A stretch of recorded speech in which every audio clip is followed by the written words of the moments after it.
So now, welcome to the microeconomics class. Today we are going to discuss two commodity case law of equimarginal utility. Okay. कल हम लोगों ने देखा था single commodity case में equi marginal utility कैसे होता है. नाउ अब आज हम लोग देखेंगे दो कमोडिटी की केस में. As it is mentioned here in the book, let us now analyze a two commodity case. We assume that a consumer consumes two commodities X and Y and their prices are PX and PY respectively. तो दो commodity कौन कौन है, एक X है और एक Y है और उसकी प्राइसेस भी X की PX है और Y की PY है. In such a case, the law of diminishing marginal utility is extended to two goods which the consumer buys. और इस केस में जैसे कि लास्ट टाइम हम लोगों ने देखा था डिमिनिशिंग मार्जिनल यूटिलिटी एक कमोडिटी के केस में एक ही पर डिपेंडेंट था, बट यहाँ पर उन दो कमोडिटी पे वो डिपेंड करेगा. The condition required by consumer to maximize his utility for the commodities X and Y is given as. और कल तो पहले ये मैं बता दूं कि जैसे दो कमोडिटी मेरी कितनी कौन कौन है. Two commodities are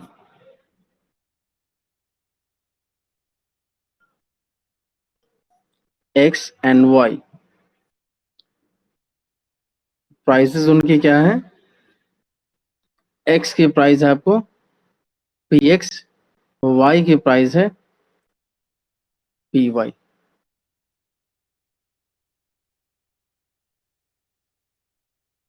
कमोडिटी हो गया and this one is price.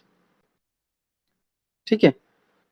So last time हम लोगों ने देखा था किस तरह से MUX वो इक्वल होता है PX के, और जिसको हम लोग मार्जिनल यूटिलिटी ऑफ मनी भी कहते हैं. मार्जिनल यूटिलिटी ऑफ मनी भी कहते हैं. तो इन द सेम वे यहाँ पर marginal utility of Y will be equal to PY, that is the price of the Y commodity. And in this, as we have discussed in the first case, यहाँ भी इसे MUM कहेंगे, marginal utility of money in the second case. Now we will divide first equation by 2. इस पहले equation को दूसरे equation से divide करेंगे. Okay, so it will become MUX by MUY is equal to PX by PY, और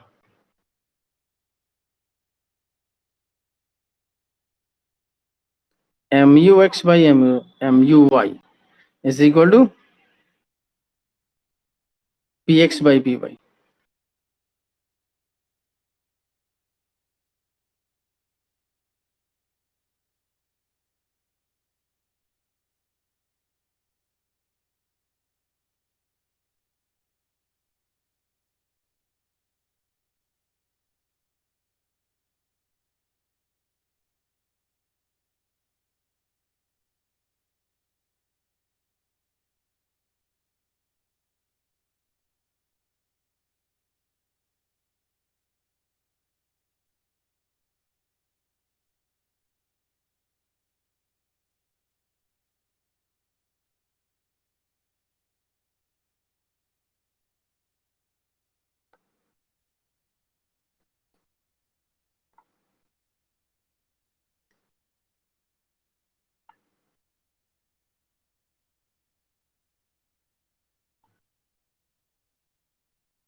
Yes, yeah, compound divide.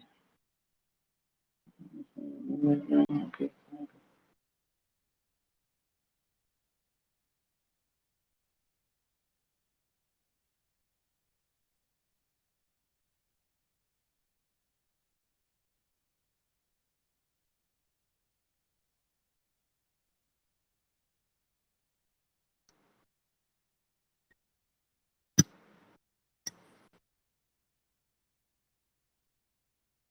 So we have divided first equation from second one. Okay. Now this also can be written as MUX by PX is equal to MUY by PY. Is it clear? इसको हम लोग cross multiplication करेंगे तो इस तरह से भी लिख सकते हैं, पी एक्स को इस तरफ शिफ्ट किया, एम यू वाई को उस तरफ शिफ्ट कर दी। Okay, and this very law is called the law of equi marginal utility. जैसे हम लोगों ने कल देखा था सिंगल कमोडिटी के केस में, ठीक है, यहाँ पर क्या होता है डबल कमोडिटी के केस में, इसी को हम लोग कहते हैं law of equi marginal utility.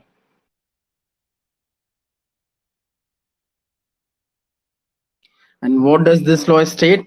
This law states that a consumer will allocate his expenditure so that the utility gained from the last rupee spent on each commodity is equal. वो जो consumer है तब तक अपना पैसा खर्च करता रहेगा इस कमोडिटी पे जब तक वो लास्ट रुपी जो इन्वेस्ट करेगा उससे उसको कुछ ना कुछ मार्जिनल यूटिलिटी नहीं नहीं मिल जाए। मतलब अनटिल एंड अनलेस जो मार्जिनल यूटिलिटी जो कमोडिटीज से मिलेगा वो जीरो ना हो जाए, वो उस पर स्पेंड करता जाएगा, कमोडिटी खरीदता जाएगा। Okay, so this law can be written as it states that a consumer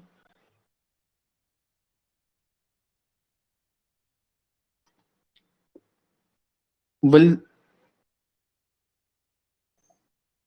allocate his expenditure in such a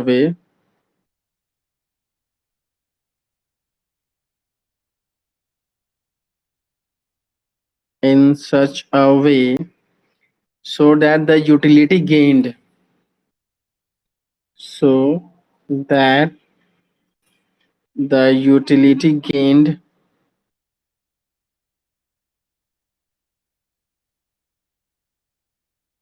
from the last rupee spend, जो सबसे आखिर रुपी जो उसने खर्च किया होगा, from the last rupee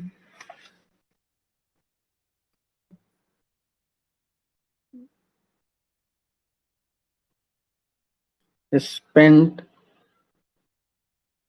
on each commodity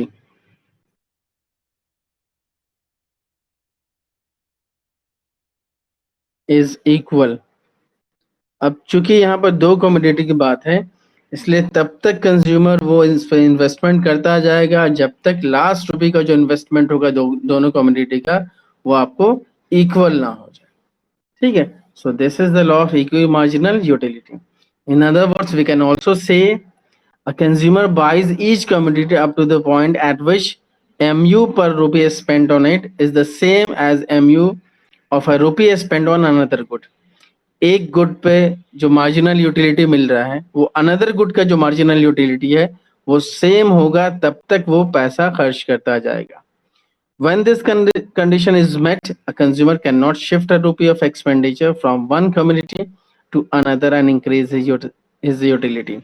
और जब तक ये कंडीशन नहीं हो पाएगा तब तक वो शिफ्ट नहीं करेगा, एक कमोडिटी से दूसरी कमोडिटी की तरफ नहीं जाएगा। जैसा कि अभी हम लोगों ने यहाँ पर लिखा था,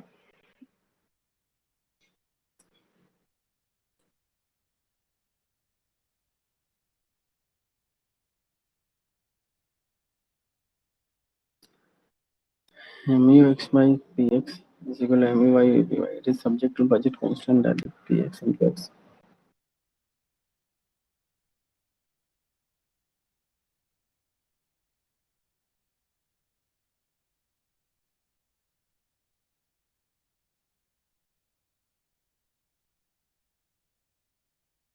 Consumer security condition in case of two goods x and y can be written as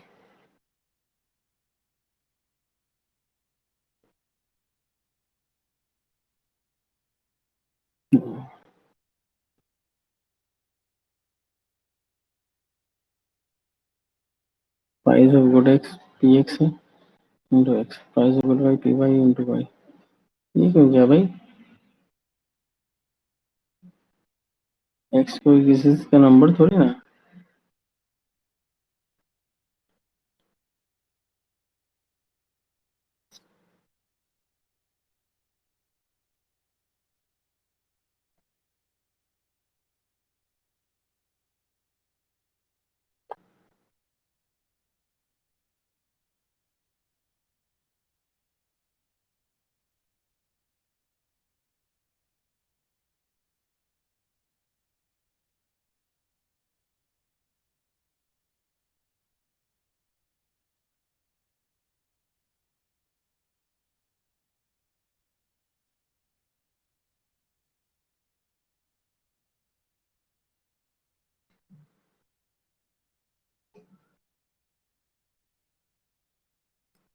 class ले रहे हैं बेटा।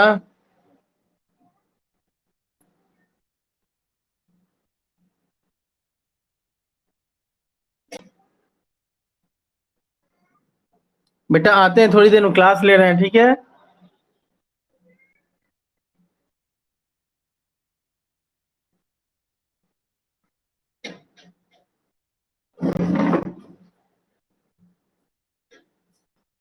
हाँ बेटा, क्लास ले रहे हैं ना।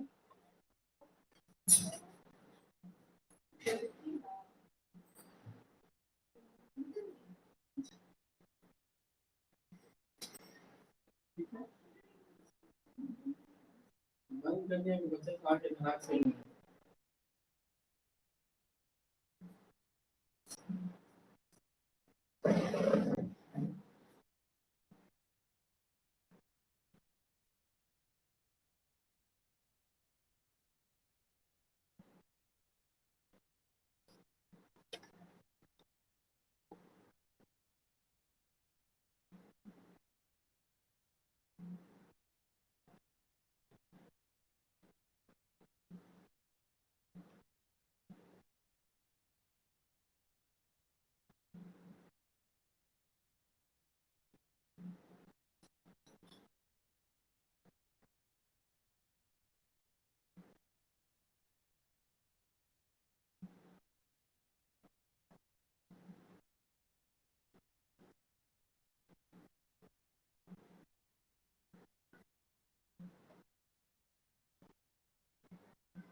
कहाँ से गया है, पी कहाँ से गया है, कहाँ से गया है, कुछ रील्स नहीं करता सीधे तो।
Okay, now moving forward. अब हम लोग यहाँ पर एक और चीज लेंगे जो कि बजट कांस्टेंट होता है। जैसे कि हम लोगों ने बता दिया कि आपको M U X by P X is equal to होगा M U Y by P Y, और इस केस में कंज्यूमर क्या होगा, इक्विलिब्रियम में होगा। बट यहाँ पर एक बजट भी मैटर करता है कि वो उसके पास इनकम कितना है।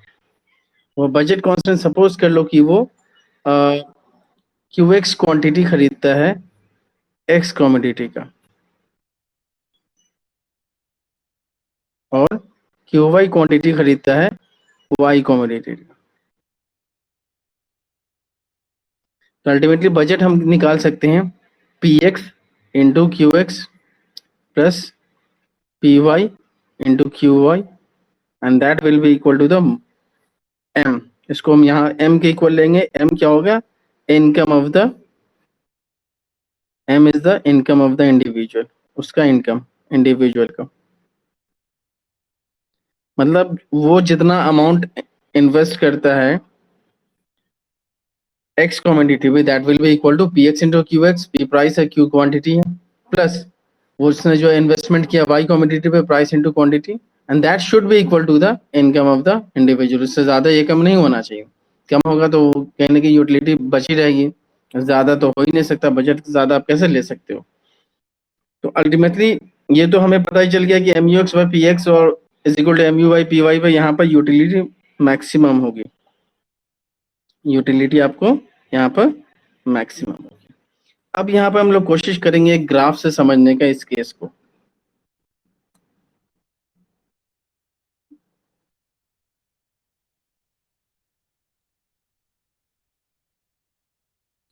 एक तरफ हम लोग लेंगे M U X by P X का रेशियो, और इस तरफ लेंगे हम लोग M U Y by P Y का रेशियो।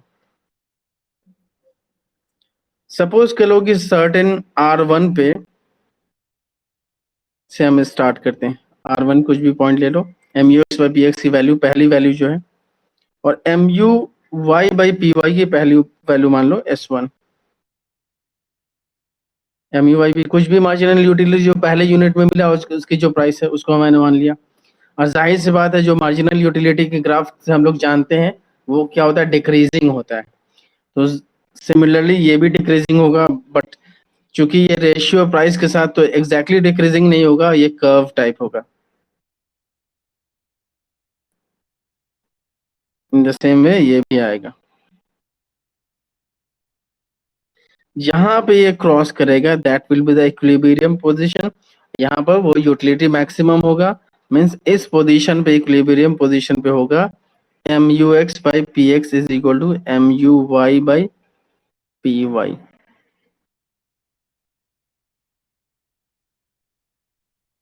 इस ई पोजीशन पे अगर सपोज कर लो वो बंदा पहले ही रुक जाता है, या फिर M U Y by P Y ज्यादा खरीद लेता है वो उसकी, तो अगर पहले ही रुक जाएगा, M U X by P X इस पोजीशन से पहले रुक जाएगा। सपोज कर लो यहाँ पर रुक गया, आर पोजीशन पे रुक गया वो, और इस पे रुकेगा तो इसका ज्यादा लेगा, ठीक है, क्योंकि बजट तो उसका पूरा इन्वेस्ट करना है ना।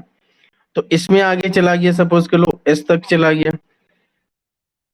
अब ये जो पोजीशन हो गया, जाहिर सी बात है इक्विलिब्रियम की पोजीशन नहीं, क्योंकि इक्विलिब्रियम की पोजीशन ये है, ये कहीं ना कहीं लॉस ऑफ यूटिलिटी हो जाएगी इस एरिया के बराबर, क्योंकि वो is not going by the maximum utility process. वो मैक्सिमम यूटिलिटी का इस्तेमाल नहीं कर रहा है, तो कहीं ना कहीं यूटिलिटी का लॉस है। आइदर वो लेफ्ट साइड जाए या राइट साइड। अगर वो इस साइड जाता है, ठीक है, इधर भी लॉस ऑफ यूटिलिटी होगा, जहां पे भी रुक जाए, then we will just take a straight line parallel to this very line, और वो जो एरिया होगा वो शो क्या करेगा, लॉस ऑफ यूटिलिटी, जैसा कि हम लोगों ने इस तरफ लिया है, ठीक है। और इसको कहीं ना कहीं हम यहाँ तक मिला देंगे, पेज तक। इसका नाम रख दो ओ, इसका नाम रख दो O1, ठीक है। सपोज कर लो इसको T मान लो और इसको M मान लो। तो हम लोग समझ गए लॉस ऑफ यूटिलिटी क्या होता है, ओके। अब ये जो ग्राफ आ रहा है, ये पर्टिकुलर जो ग्राफ आ रहा है, ये मेरा कौन सा है, M U Y by P Y का है, और ये जो ग्राफ आया है ये आपको M U X by P X का है। ठीक है, और इस पर्टिकुलर पोजीशन पे क्या होगा, law of equi marginal utility follow होगी। और ये जो ओ ओ वन क्या है, ओ ओ वन ये आपको total income of the consumer है, total income of the consumer.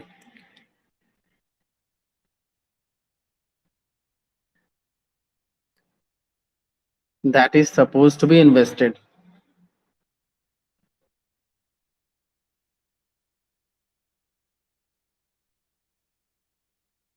जो खर्च करने को वो लाया है। ठीक है, तो ये ओ ओ वन हो गया।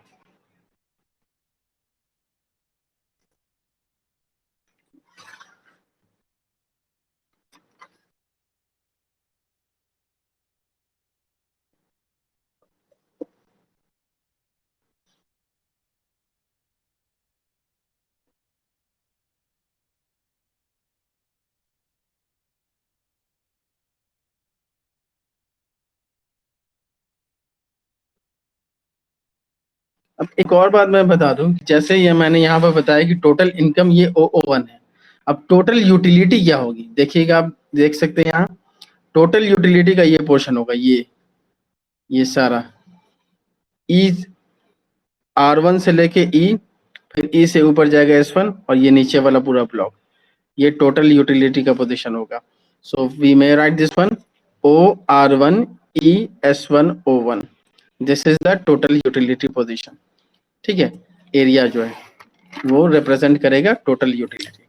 सो we may write the this one as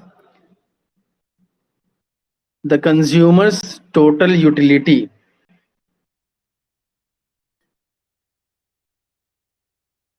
the consumer's total utility at point E is equal to O R1 E S1 O1। देखिएगा यहाँ पर है आपको क्या हुआ, O R1 E S1 O1, this is the area which represent total utility of the consumer when he is in equilibrium, that is satisfying the situation mux by px is equal to mu by py।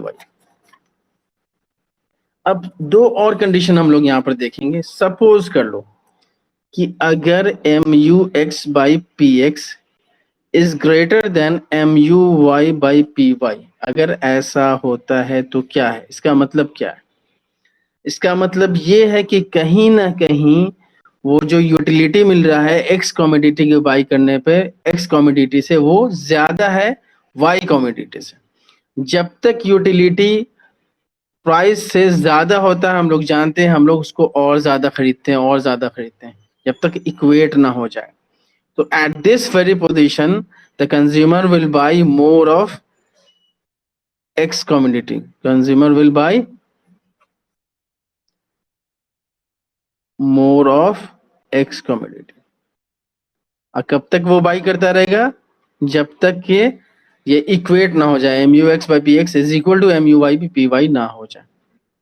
ठीक है, second case, if mux by px is a smaller than muy by py, just the reverse case होगा इसमें।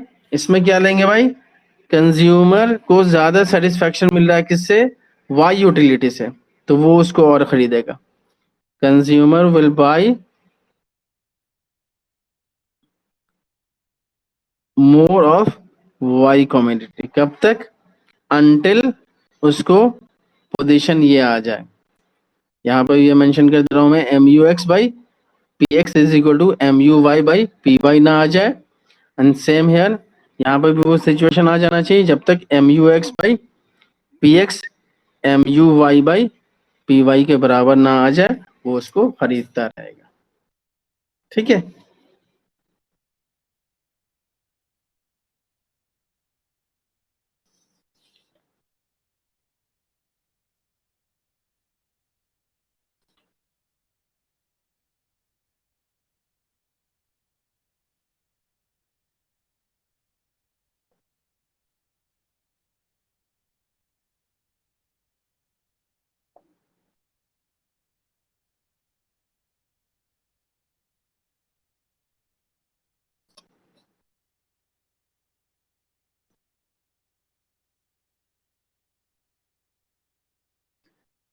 So that's it from today's class. हम लोग अगले class में, next class में हम लोग देखेंगे consumers equilibrium with indifference curve approach.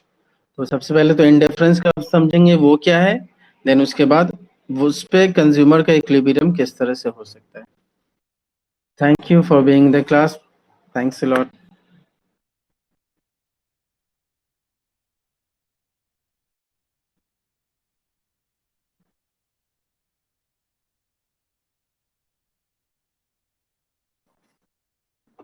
चलो जी, ऑप्शन तो निकालना पड़ेगा ना।